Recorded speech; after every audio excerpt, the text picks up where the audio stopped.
Hey, today is September 12th. Welcome on in to Daily Cards Live here on ClaibsOnline.com. Presented, as always, by Munganast St. Louis Acura and Royal Banks of Missouri. I'm Joe Roderick. He's Bob Ramsey.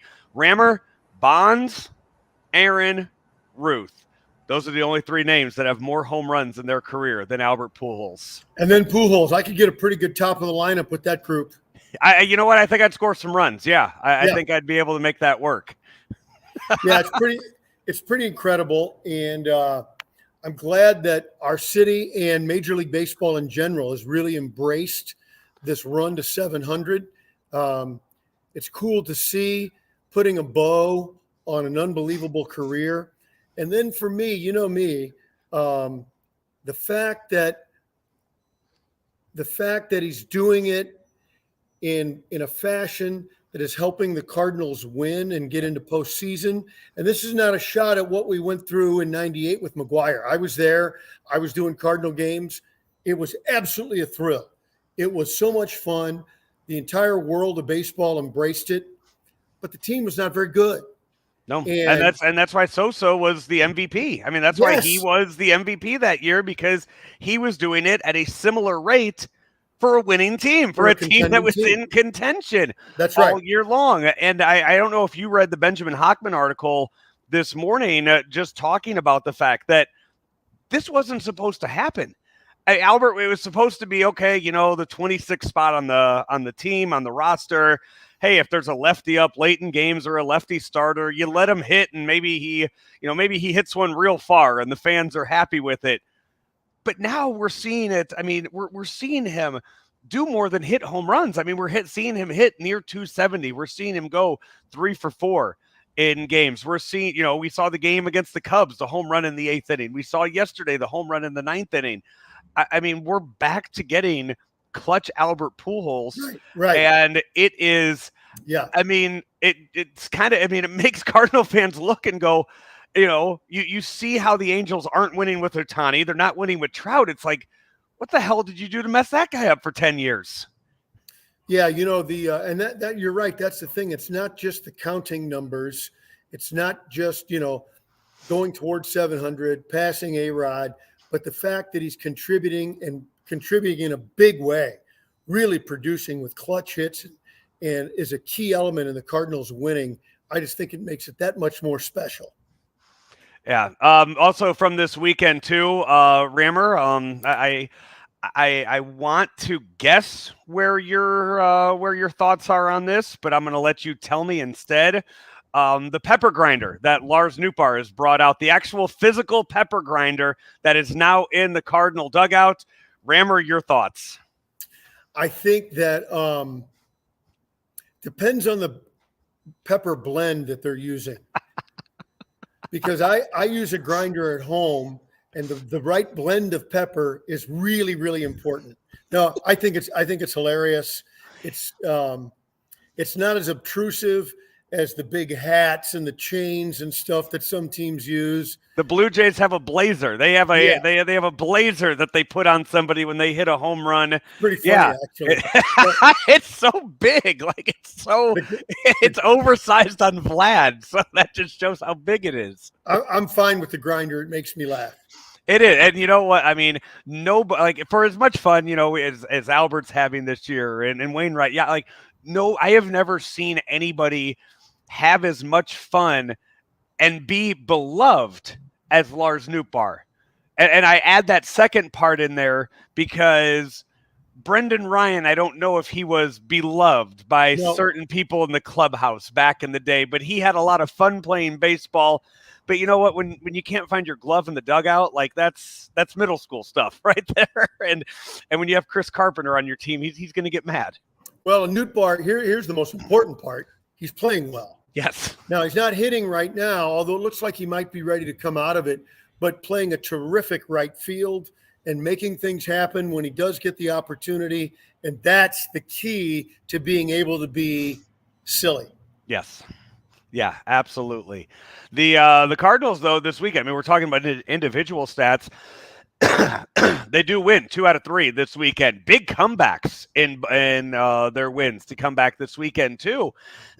And they should always take 2 out of 3 from the Pirates. They did it in a little bit more dramatic fashion than maybe you'd like, but they won the game. They added on to those win totals, and you know what? This week they're going to make people some money because the over/under for the start of the year was 84.5.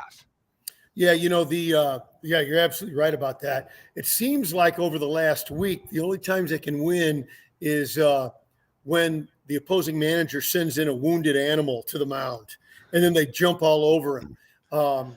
Keller yesterday, as I told you on Friday, Keller's pretty good. And had they not had to take him out, I don't know if they make that comeback, but they had to. That's the game.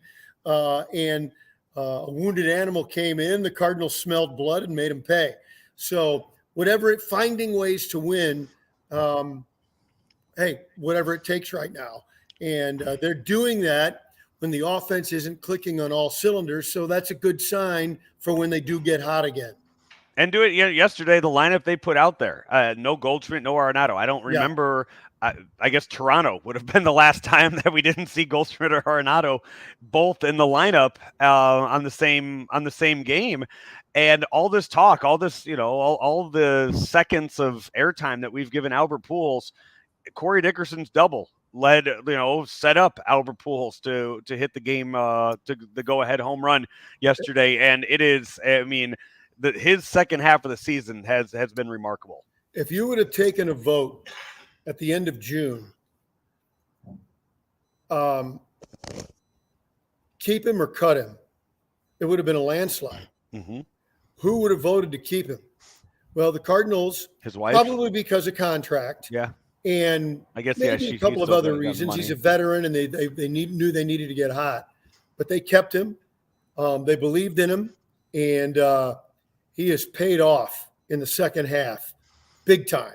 Yeah. And he's turned back the clock. He is absolutely legit, and he showed it again yesterday that they're not afraid to put him, really anywhere 2 through 6 in the lineup right now. Yeah, and and it has been it is making this team so much deeper for their postseason run. I was talking to somebody earlier today talking about the Dodgers to where their pitching staff doesn't bother me as much. It's their offense. I mean, their bench, everybody 1 through 13 is just so good. And right now, you could say I could give you 1 through 12 right now on the Cardinals that I wouldn't want to face, or that you could build a lineup with and look dangerous. Yeah, it will be interesting as Muncy has really gotten red hot for the Dodgers. Justin Turner has gotten better gradually as the year's gone on. The top 4, really counting Smith, but the top 3 in particular with the Dodgers are just, it's just ridiculous talent. So if the Cardinals get to the point where they play the Dodgers, it'll be a real challenge.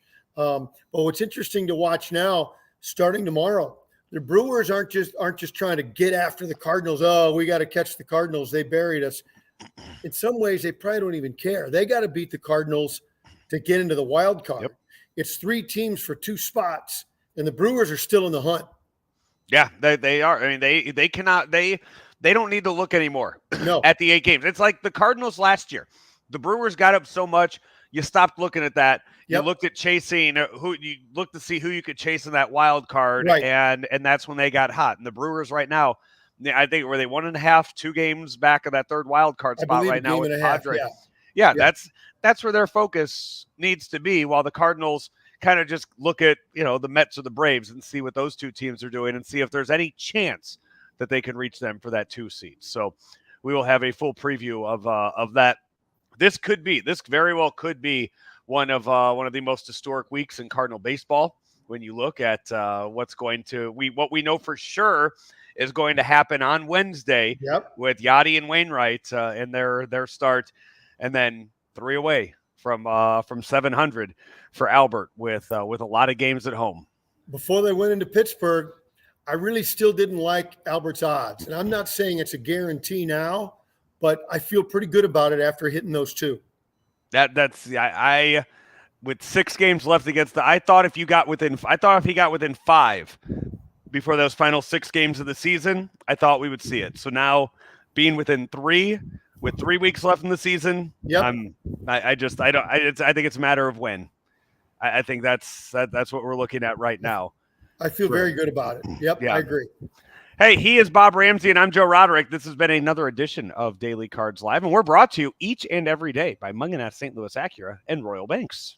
Royal Banks of Missouri, with interest rates going up, home evaluations going skyrocketing, maybe coming back to earth. What do? Well, the first thing you do is talk to the folks at Royal Banks of Missouri. 314-212-1500. They'll find you the best product and the best rates. Royal Banks, where better service means better banking. He is Bob Ramsey. I'm Joe Roderick. Hey, we will talk to you tomorrow again right here on ClaibsOnline.com.